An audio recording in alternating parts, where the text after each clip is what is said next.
Hello everyone, ನಾನು doctor Rashmi Hosmani fertility ಮತ್ತು IVF ಸೆಂಟರಲ್ಲಿ fertility consultant ಆಗಿದ್ದೇನೆ. ನಾನಿವತ್ತು post embryo transfer compliance of medications by patients, ಅಂದರೆ ಪೇಷಂಟ್ಸ್ ಎಂಬ್ರಿಯೋ ಟ್ರಾನ್ಸ್ಫರ್ ಆದಮೇಲೆ ಮೆಡಿಕೇಶನ್ಸ್ ಯಾವ ಥರ ಯೂಸ್ ಮಾಡಬೇಕು. ಯೂಶ್ವಲಿ ಎಂಬ್ರಿಯೋ ಟ್ರಾನ್ಸ್ಫರ್ ಆದಮೇಲೆ ಸ್ವಲ್ಪ ಮೆಡಿಕೇಶನ್ಸ್ ಅವ್ರಿಗೆ ಜಾಸ್ತಿ ಇರುತ್ತೆ. ಈಸ್ಟ್ರೋಜನ್, ಪ್ರೊಜೆಸ್ಟ್ರಾನ್ ಎಲ್ಲ ಅಟ್ಲೀಸ್ಟ್ 3 ಮಂತ್ಸ್ವರೆಗೂ ಬೇಕಾಗುತ್ತೆ. ಸೊ ಬೀಟಾ HCG ಬರೋವರೆಗೂ 15 ಡೇಸ್ ಅವರು ಮೆಡಿಕೇಶನ್ಸ್ ತುಂಬ ಹುಷಾರಾಗಿ ಟೈಮ್ಗೆ ತಗೋಬೇಕಾಗುತ್ತೆ.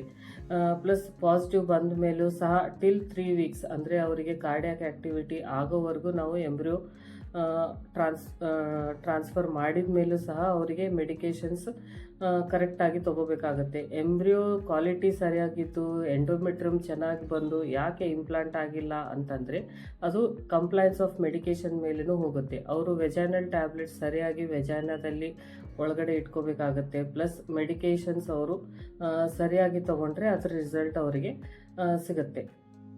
Thank you.